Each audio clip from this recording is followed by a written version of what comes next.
right, Kevin, you were showing the map, and I noticed that Las Vegas is still over 100 degrees right now. This is so bad for fire danger. As if we need another reason not to live in Las Vegas. Well, there you go. But it is very, very hot there tonight, and temperatures are going to stay hot statewide. This is Farnsworth Peak time-lapse tonight. We had clouds, we had dust, we had smoke. But oh, did it make a cool sunset out over the Great Salt Lake. It was beautiful. We had a storm cell that rolled north of the lake, and it brought those crazy winds. I showed you the tree that got knocked down. We had several spots that had 50 to 60 mile-an-hour wind gusts.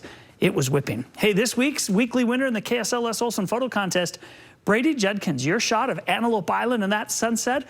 Beautiful picture. You've won a frame print compliments of Les Olson. You're also featured at KSLTV.com, and you'll be a chance to vote for Brady's and our 3 other weekly winners here at the end of the month. Highs today, 99 in Salt Lake. All right, Las Vegas was 112, so we were a little different. But 107 in Phoenix, 90s in Denver, and those 90s stretched up to Cody today. Boise and Medford both went above 100, and the pattern tomorrow will be a little bit more of a southerly flow, a little bit of wind, and it's going to bump our temperatures up above 100. I wanted to show you a vortex tonight. This was the little cell, came rumbling over the northern tip of the lake, kicked out lots of wind. Like I said, 50, 60 mile-an-hour wind gusts.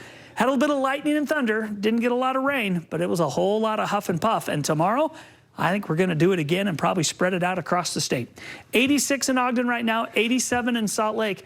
It's 99 in St. George, and as Debbie mentioned, 104 in Las Vegas, 90s over in Moab. As we look to the satellite and radar, day started pretty quiet, but you all of a sudden see these blossoming storms, the heat of the day, and these guys, they faded fast, but the high pressure to the south is kind of that culprit as we're seeing that moisture move around that high, and this little low is going to zip on by tomorrow night.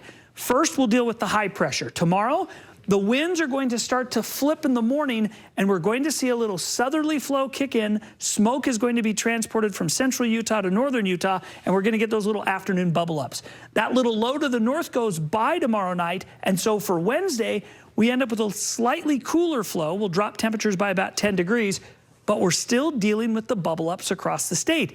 It doesn't look like a lot of rain, but the winds are the biggest concern. They're going to create havoc for firefighters. The overall pattern lasts all the way through Thursday and Friday, and we will introduce a chance late into the week for a chance for even a few little thunderstorms creeping into southern Utah that may bring them into the St. George area. So 98 tomorrow in Nephi, 95 in Price, 102 Green River.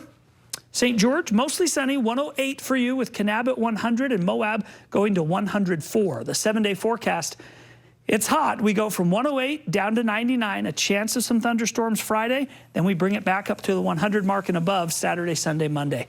In northern Utah, lows will be in the 70s in the Salt Lake Valley, but 50s up in Heber City and Logan. Ogden tomorrow, 99, Salt Lake, 101, and Provo will go to 100. The 7-day forecast, that 100, well, there's only one of them, and then we dip back to the low 90s because of that little low pressure going by, and then we settle into the mid-90s.